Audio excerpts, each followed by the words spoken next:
Exercise in hot environment. The stresses of physical exertion often are complicated by environmental thermal condition. Performing in extreme heat or cold places is a heavy burden on the mechanism that regulates body temperature. Although these mechanisms are amazingly effective in regulating body temperature under normal condition, mechanism of thermoregulation can be inadequate when we are subjected to extreme heat or cold. Fortunately, our bodies are able to adapt to such environmental stresses with continued exposure over time, and this process is called acclimation. It refers to short-term adaptation. It can be done 2 days, 2 weeks. The other term is acclimatization, the proper term when we are referring to natural adaptation gained over a long period of time. It can be done on months to years. Body temperature regulation. Humans are homeothermic, which means that internal body temperature is physiologically regulated to keep it nearly constant, even when environmental temperature changes.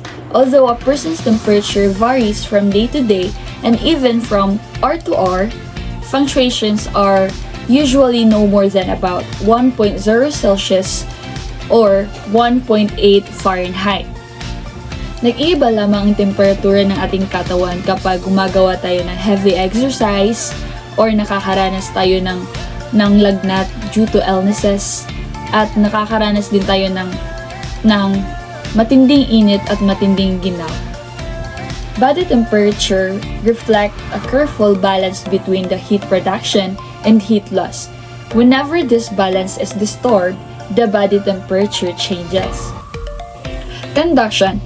It involves the transfer of heat from one solid materials to another through direct molecular contact. For instance, you have seated on a cold bench, and the moment that your skin has a direct contact with that cold bench, it will conduct the coldness of the bench, and then you will experience a heat loss because your skin conducted the coldness of that object.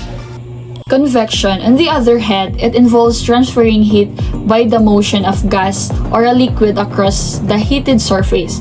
When the body is still and there is little air movement, a thin and stirred boundaries layer of air surrounded the body.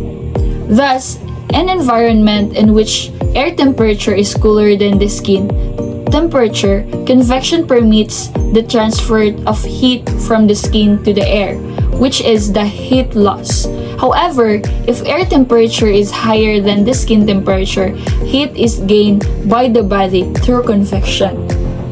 Radiation. At rest, radiation and convection are primarily methods of eliminating the body excess heat. At a normal room temperature, typically 21 to 25 Celsius and 70 to 77 Fahrenheit, the nude body loses about 60% of its excess heat by radiation. Thus, the skin constantly radiates heat in all directions to objects around it, such as clothing, furniture, and walls, but it also can receive radiant heat from surrounding objects that were warmer.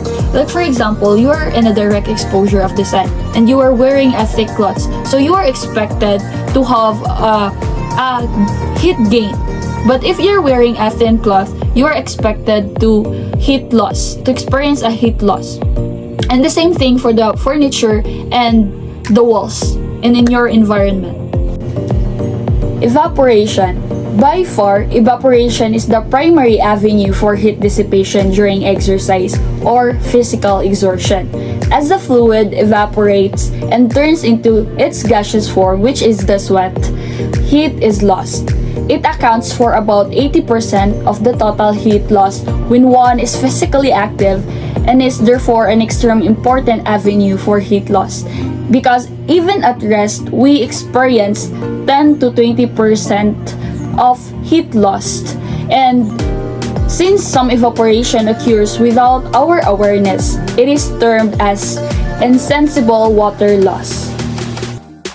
Using the symbols defined in the previous paragraphs, we can represent the state of heat balance by a simple equation. M, negative W, positive R, positive C, positive E, and negative E is equals to 0. Whereas M represents the metabolic heat which is produced by our body. while W is a work being performed, R is the radiation, C is the convection, K is the conduction, and E is the evaporation. We notice that while R, C, and K can be either positive or heat gain or negative, a heat loss, can only be a negative because it is the evaporation, so it can only perform heat loss. When M negative, W positive, R positive, C positive, K, and negative is greater than 0, heat is stored in the body and core temperature rises. Humidity refers to the amount of water vapor present in the air. The water vapor pressure of the air plays a major role in evaporative heat loss. Relative humidity is a more commonly used term that relates the water vapor pressure of the air to that of fully saturated air, which is 100% humidity. When humidity is high, it reduces the rate of heat loss because it slows down, making it feel warmer than the actual temperature. As I said earlier, we have to balance our internal body temperature by gaining heat and losing heat. So to gain heat, we have the metabolic heat and environmental heat that has conduction, convection, and radiation. In the heat loss, we have the radiation, conduction, convection, and evaporation. Good day everyone, I am Yuri Kamal's Ministerio, and today I will be discussing about the thermoregulatory control, how does the body regulate its internal temperature, the preoptic anterior hypothalamus, the body's thermostat, and lastly, thermoregulatory effectors. So let's start. Humans have a narrow range of safe internal body temperatures. Sweating and evaporation help us tolerate high external temperatures even up to 200 degrees Celsius briefly if not in contact with hot surfaces. On the other hand, the temperature limits for living cells range from about 0 degrees Celsius to about 45 degrees Celsius, and humans can tolerate internal temperatures below 35 degrees Celsius or about 41 degrees Celsius for only brief periods of time. To maintain internal temperature within these limits, we have developed very effective and in some instances, specialized physiological responses to heat and cold. So these responses involve the finely controlled coordination of several body systems. So the internal body temperature at rest is regulated at approximately 35 degrees Celsius. During exercise, the body is often unable to dissipate heat as rapidly as it is produced.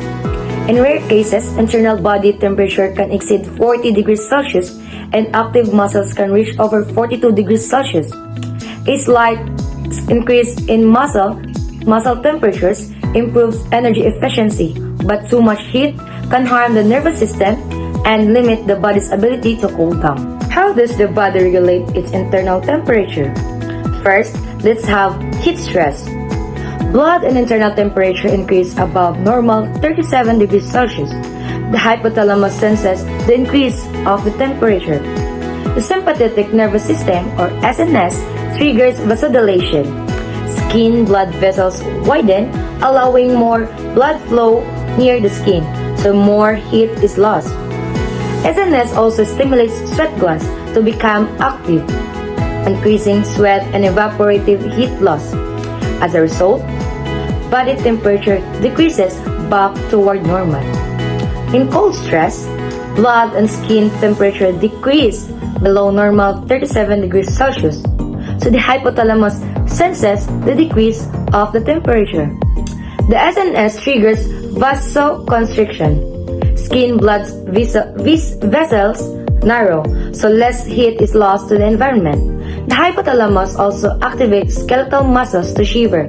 Shivering increases metabolism and generates heat. As a result, body temperature increases back toward normal. So now, let's move on to the next topic, which is the perioptic anterior hypothalamus, the body's thermostat.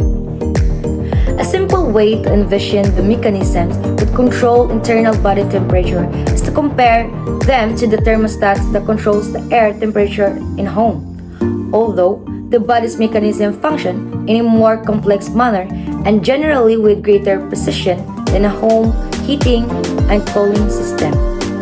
Sensory receptors called thermoreceptors detect changes in temperature and relay this information to the body's thermostat, which is located in a region of the brain called the preoptic anterior hypothalamus or POA. So the hypothalamus plays a key role in controlling body temperature. Much like how a thermostat works in a home, it has a specific set point, which is the normal body temperature it tries to maintain. When the body's temperature moves even slightly away from this set point, whether getting too cold or too hot, the hypothalamus detects the change. In response, it activates various mechanisms to bring the temperature back to normal, either by promoting heating like shivering or cooling like sweating. So this process is essential for keeping the body's environment stable. Thermoreceptors are found all over the body, especially in the skin and central nervous system. Peripheral thermoreceptors in the skin detect external temperature changes. They send information to both the POA and the cerebral cortex, allowing for both automatic and conscious responses to temperature. Central receptors are located in the hypothalamus, other brain regions, and the spinal cord, and monitor the temperature of the blood as it circulates through this sensitive area. These central receptors are responsive to blood temperature changes as small as 0.01 degrees Celsius and to the rate of change as well. Because of this exquisite sensitivity, very small changes in the temperature of the blood passing through the hypothalamus quickly trigger reflexes that help one conserve or eliminate body heat as needed. So environmental temperature changes affect thermal homeostasis and also challenge systems like blood pressure, fluid balance, and circadian rhythm. So now, let us know what are the thermoregulatory effectors. When the POA senses temperatures above or below normal, signals are sent through the sympathetic nervous systems to four sets of effectors. First is the skin arterioles. When skin or core temperature changes, the POA signals the sympathetic nervous system or SNS to adjust skin blood flow by dilating or constricting arterioles. Skin vasoconstriction is mainly triggered by SNS release of norepinephrine, helping conserve heat by reducing dry heat loss. Skin vasodilation during heat stress is more complex and not fully understood. Fine-tuning of skin blood flow is the mechanism by which minute-to-minute adjustments are made in heat balance and exchange. These adjustments are rapid and occur with no real energy cost to the body. Second, eccrine sweat glands. When skin or core temperature gets too high, the POA activates the SNS to stimulate sweat production from eccrine glands. Sweat glands activation called sympathetic cholinergic stimulation due to the acetylcholine is about 10 times more responsive to core temperature changes than to skin temperature. Sweat evaporation then removes heat from the skin. So the evaporation of this moisture, as discussed earlier, it removes heat from the skin surface. Third, skeletal muscles. Skeletal muscle is called into action when a person needs to generate more body heat. In a cold environment, thermoreceptors in the skin or core sense cold and send signals to the hypothalamus. These centers trigger shivering, rapid involuntary muscle contractions that generate heat without producing useful work, helping maintain or raise body temperature. Lastly, endocrine glands. The effects of several hormones cause the cells to increase their metabolic rates. Cooling the body triggers tyrosine released from the thyroid, increasing the metabolic rate by over 100%. Epinephrine and norepinephrine also enhance SNS activity, further boosting metabolism in nearly all body cells. So that's all of my topic today. for the continuation, I will be discussing the physiological responses to exercise in the heat. Physiological responses to exercise in the heat are the body's ways of trying to keep cool and maintain normal function while you're working out in hot condition. There are 5 cardiovascular responses to exercise in the heat. The first one is, it increases your heart rate because your body is trying to send blood to both your skin to release heat and your muscle while you are moving. Your heart has to beat faster to meet both demands. Second is, it reduces stroke volume. It is the amount of blood pump per heartbeat. In the heat, because of fluid loss or from sweating and blood pooling in the skin, less blood returns to the heart, so each beat pumps less. Third, it will increase cardiac output because your body tries to make up for the lower stroke volume by increasing heart rate to keep blood flowing where it's needed. Fourth is blood pressure changes. It can stay stable, drop slightly, or rise depending on the person and hydration level, but often it's maintained unless you're dehydrated or overworked. Lastly, competition for blood flow. Your muscles and skin both need blood, and sometimes the body has to prioritize one over the other, which can lead to overheating or reduce performance. The questions: what limits exercise in the heat? Exercise in the heat has limited several key factors that stress the body and reduce performance. First, dehydration. You lose fluids through sweat faster than you can replace them, which lowers blood volume and affects performance. Second, elevated core temperature.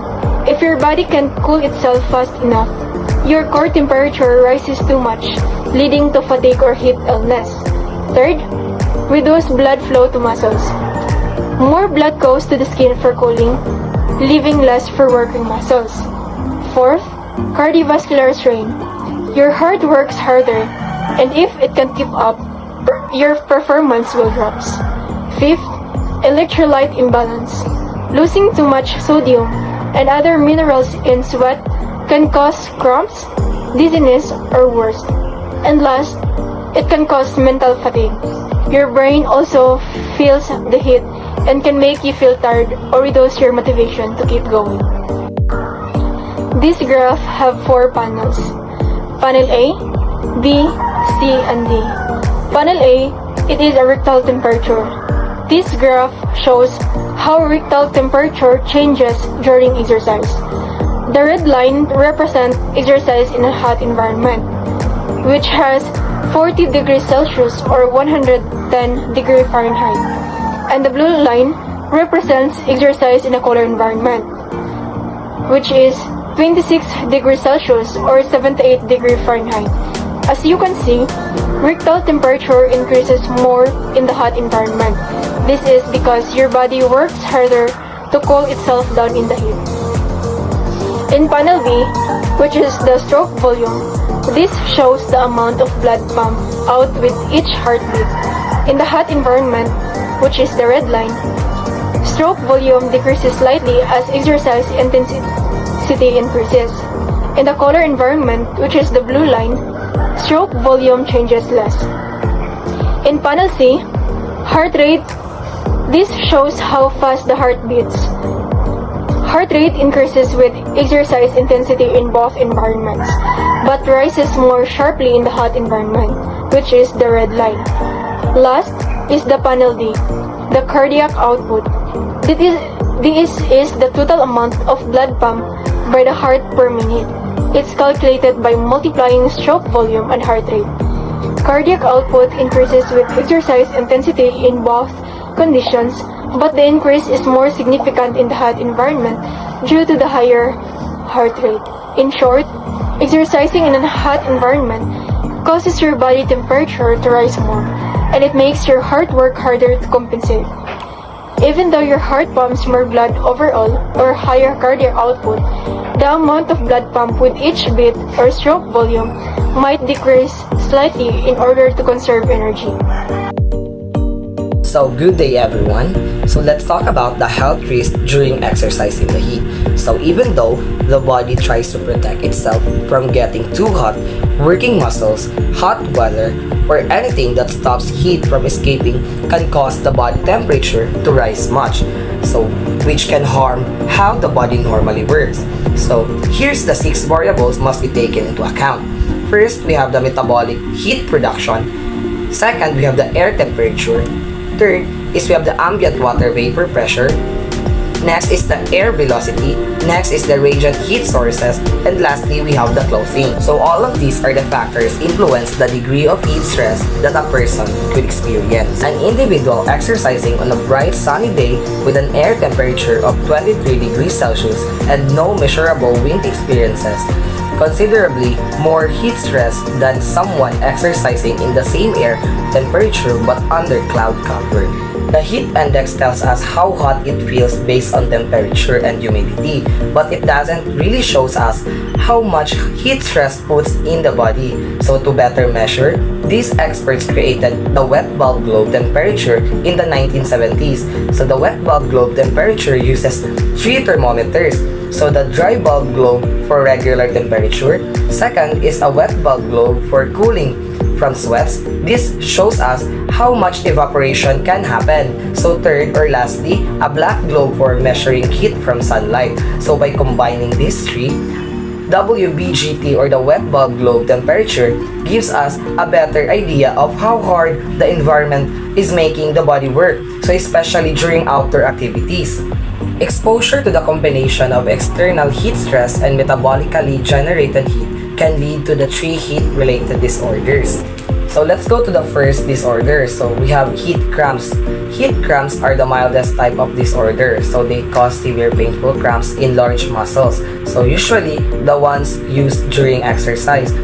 They happen because of sodium loss and dehydration from heavy sweating. So to prevent heat cramps, stay well hydrated and include enough salt in foods and drink more water during exercise. So second is the heat exhaustion. So heat exhaustion happens when the body becomes severely dehydrated and the heart can pump enough blood to both the muscles and the skin. So it is mainly caused by fluid loss from heavy sweating during exercise. Lastly is we have heat stroke. Heat stroke is a life-threatening emergency caused by the failure of the body system. So it happens when the core temperature rises above 40 degrees Celsius. So to prevent heat stroke, we must prioritize staying cool and hydrated, especially during sunny days. I have 6 words to end up my discussion. So to avoid hyperthermia, we have to drink more water. So second, we have to avoid exercising when it's too hot. Third, we have to wear light and loose clothes. Fourth, we have to limit heavy clothing. And next, we have to know the warning signs. Lastly, we have to use shades or go indoors. Okay? Bye-bye! So hi everyone. So I will be discuss about the acclimation to exercise in the heat. So from the word acclimation, it is the process by which the body gradually adjusts to a new environment or condition such as heat, cold, or altitude over time. It helps the body function more efficiently and reduces physical stress in those conditions. In the context of exercise in the heat, acclimation means your body is adapting to perform better and more safely in hot temperatures through repeated exposure. So first, we will define what is heat acclimation. So heat acclimation or heat acclimatization refers to the body's physiological adaptation that occurs response to repeated exposure to heat, improving its ability to cope with heat stress during exercise. This process enhances thermoregulation, allowing the body to maintain a stable core temperature more efficiently in a hot environment.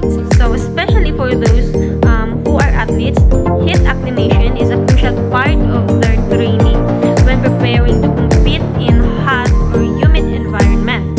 It can enhance their performance, reduce the risk of heat-related illness, and improve their recovery.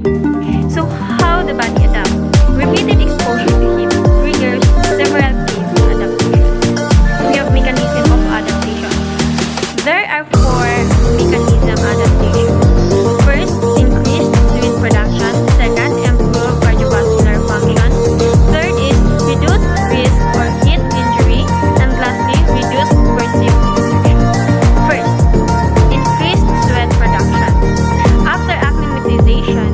begins to sweat more efficiently and at lower skin temperatures, which helps dissipate heat more effectively. Second, improving cardiovascular function. The heart becomes more efficient, pumping more blood with less effort, which reduces cardiovascular strain during physical activity in the heat. Reduced risk of heat injury. This adaptation helps prevent heat-related illness such as heat stroke, heat exhaustion, and dehydration. Lastly, reduced perceived exertion. Physical activities in the heat feels less strenuous. So as a result, individuals, or especially to those athletes, can train and compete more effectively, recover faster, and stay safer during exercise in the heat. So why it matters? Heat acclimatization is vital for preventing heat-related illness, especially during strenuous physical activity in a hot environment. So it improves performance and reduces discomfort during exercise in the heat. So let's go to the importance of acclimatization. It enhances performance and improves tolerance. Enhanced performance. Athletes and active individuals can perform better in hot environments, maintaining core temperature and fluid balance more effectively. Last is improved tolerance. Acclimatization reduces the perception of effort in the heat and increase comfort during exposure to high temperature. Next is acclimatization process. Gradual exposure, exercise in the heat, hydration, and electrolyte balance. So these three are the importance when we process acclimatization. Gradual exposure. It requires 10 to 14 days of progress exposure to hot conditions to allow adaptations to develop. Exercise in the heat. Physical activity in hot environments is the key to stimulate the necessary physiological changes. Last is hydration and electrolyte balance. Maintaining fluid and electrolytes level is essential to support this adaptation and prevent dehydration. So lastly, let's go to the benefits of acclimatization. First, improve thermal comfort. Second, reduce risk of heat injury. Third is enhance exercise performance. So, in improved thermal comfort, acclimation allows the body to more effectively regulate temperature and maintain a comfortable core temperature in a hot environment. Second, reduce risk of heat injuries. Significantly lower the chances of a serious heat-related illness. Lastly, enhance exercise performance. Acclimatization allows individuals to exercise for longer durations and at higher intensity in a heat. So those are the benefits of acclimatization. Who can benefit? Anyone who spends significant time in a hot environment or engaging in a strenuous physical activity during hot weather can benefit from heat acclimatization. It includes athletes, military personnel, construction workers, and anyone working outdoors in a hot condition, especially to those athletes who are heat acclimated. They can often perform at a higher level and maintain their performance longer in a hot environment. So, in summary, heat acclimatization is the process by which the body adapts to repeated heat exposure, leading to a better thermoregulation, reduced strain, and improved tolerance. Key adaptations include increased and more efficient sweating, improved heart function, and a lower risk of heat-related illness. So this process typically takes 10 to 14 days and involves gradual exposure, physical activity in the heat, and proper hydration. So for my conclusion, through physiological changes, individuals can perform better and stay safer in the heat. Whether for athletes, workers, or everyday individuals, proper acclimatization supports health, comfort, and optimal performance when facing high temperatures. That's all for my report. Thank you.